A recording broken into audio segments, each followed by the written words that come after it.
చిన్నపిల్లలు నేను పాల ప్యాకెట్లు కావాలని అడుగుతున్నట్టు పాపం. చిన్నపిల్లలు ఏడుస్తున్నారు, పాలు లేవు, మంచినీళ్ళు లేవు అని అడిగితే లాఠీలతో పోలీసులతోని కొట్టిస్తా ఉంది ఈ ప్రభుత్వం. ఇదా ప్రజాపాలన అంటే? వరద బాధితులను లాఠీ చార్జ్ చేయడమే ప్రజాపాలన?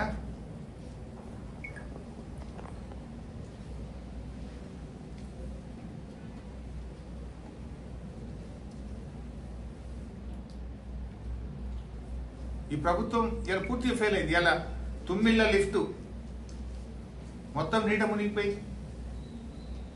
Is it not government failure? ఆనాడు కాళేశ్వరం పంప్ హౌస్ లోకి నీళ్ళు వస్తే నానా గోల చేసినావు కదా, మరి ఇలా తుమ్మిళ్ళ లిఫ్ట్ ఇరిగేషన్ స్కీమ్ మొత్తం నీట మునిగిపోయింది. Is it not your government failure? ఏమైంది? ముందస్తు ప్రణాళిక ఎందుకు చేయలేకపోయింది?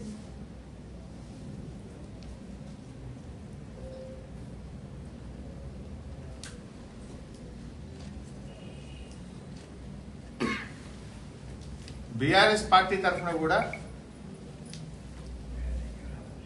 పెద్ద ఎత్తున సహాయక చర్యలు కూడా చేపట్టాం. ఏ కుటుంబాలైతే నష్టపోయినాయో వాళ్ళకు నిత్యావసర వస్తువులు కానీ, బట్టలు కానీ అన్ని రకాలుగా సహాయక చర్యలు చేస్తాం.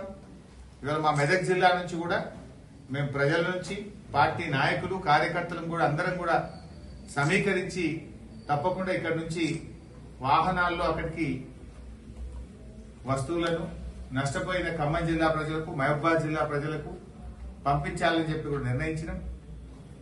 మెదక్ గాని, దుబ్బాక్ గాని, సిద్దిపేట గాని, గజ్వేల్ గాని, నర్సాపూర్ గాని, మెదక్ జిల్లా మొత్తం పాత మెదక్ జిల్లా నుంచి మేము సేకరించి మరి పెద్ద ఎత్తున విరాళాలు సేకరిస్తాం. మా పార్టీ నాయకులు మేము కాంట్రిబ్యూట్ చేస్తాం, మా కార్యకర్తలు కాంట్రిబ్యూట్ చేస్తారు.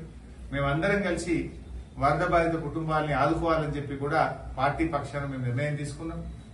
ఇప్పటికే మా పార్టీ నాయకులు మాజీ మంత్రి అజయ్ కుమార్ గారు, ఎంపీ రవిచంద్ర గారు, ఇంకా అక్కడ వెంకట వీరయ్య మాజీ శాసనసభ్యులు, మిగతా శాసనసభ్యులు, మాజీ శాసనసభ్యులు అందరూ కూడా ముమ్మరంగా సహాయక చర్యల్లో పాల్గొంటున్నారు. వారికి తోచిన విధంగా ఆర్థిక సహాయాన్ని కూడా అందిస్తున్నారు.